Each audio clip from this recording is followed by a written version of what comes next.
بسم الله والصلاة والسلام على رسول الله. السلام عليكم أحبتي في الله. اليوم جبت لكم وصفة لاصوص تاع البيتزا كما تاع البيزيريا والمطاعم. نبداو على بركة الله. أول حاجة لهنا عندي كمية من الطماطم، اللي تحب دير كمية كبيرة لشهر رمضان، واللي تحب دير كمية كيما انايا بكتة مرة ولا مرتين معليش. المهم عندي كمية من الطماطم. أنا هذه الكمية اللي درتها تاع نديرها 3 مرات من الطماطم لازم تكون حمراء. غسلتها مليح كما قاعدين تشوفوا وحطيتها كما هكاك بعد في الكاسرونه، نحيت لها غير هذاك الشابو تاعها من فوق وخلاص. المهم حتى كملت الكميه كامله.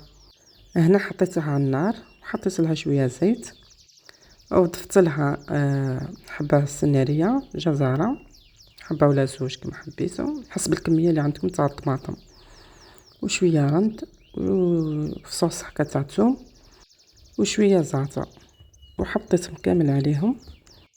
وما نساوش تاني الملح. ملاحظه باك السناريه ولا الجزر قصوها رقيقه باه طيب ليه.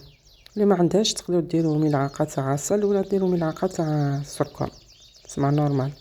حنا هذيك الحموضه تاع الطماطم القاويه وضفت عليهم قليل من الطماطم المصبره وقفلت عليها وخليتها حتى يطيبوا مليح.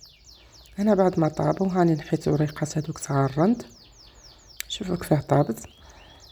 ومن بعد دوكا بالميكسور نرحيوها وخلاص، والنتيجه راكم قاعدين تشوفوا فيها. والله تجي بنينه بنينه بنينه بنينه تهبل.